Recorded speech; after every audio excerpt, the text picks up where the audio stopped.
নমস্কার বন্ধুরা, দীপাস কিচেনে আপনাদের সবাইকে স্বাগত। আজকে আমি পিৎজা বেসটা কিনে নিয়ে এসেছি দোকান থেকে। তো এই পিৎজা বেসটা দিয়েই আমি পিৎজাটা বানাবো। তো চলুন আমি কি করে বানাই দেখে নিই একটু। পনির পিৎজা বানাবো, তো তার জন্য আমি এখানে পনির নিয়ে নিয়েছি। আর এবারে আমি সব কিছু প্রিপারেশন করে নিচ্ছি আপনাদের সামনে। এবারে আমি সসটা দিয়ে দিচ্ছি। আমি এটার মধ্যে একটু সস দিয়ে দিচ্ছি। সসটা আমি লাগিয়ে নিচ্ছি পুরো পিৎজাটার মধ্যে।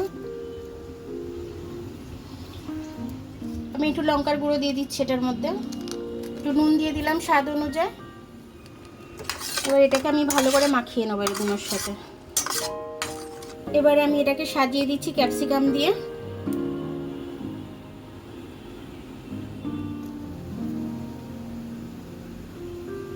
পেঁয়াজগুলো দিয়ে দিচ্ছি এর মধ্যে। আমি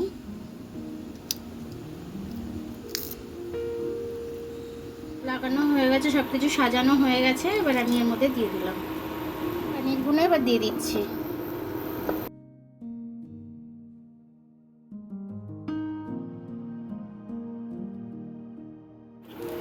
পনিরগুলো আমার সব দেওয়া হয়ে গেছে। মশলাটা ছিল হাতে করে একটু দিয়ে দিচ্ছি। এবার আমি চিজটা গ্রেট করে দিয়ে দিচ্ছি।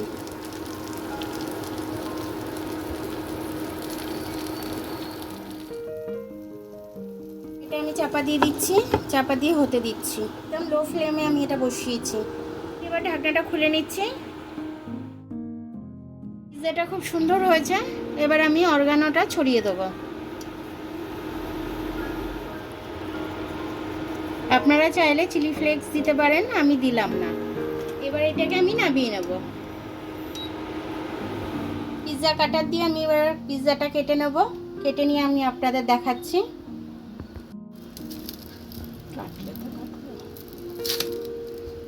দেখুন আমার পনির পিৎজাটা হয়ে গেছে।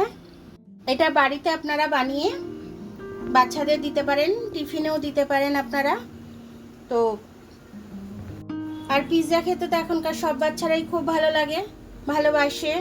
তো আপনারা এইভাবে বানিয়ে দেবেন, ওরা খেতে খুব খুশি হবে খেয়ে। তো আমার ভিডিওটা দেখার জন্য অনেক অনেক ধন্যবাদ। আমার ভিডিওটা যদি আপনাদের পছন্দ হয় তাহলে লাইক, সাবস্ক্রাইব, বেল আইকনটা একটু টিপে দেবেন।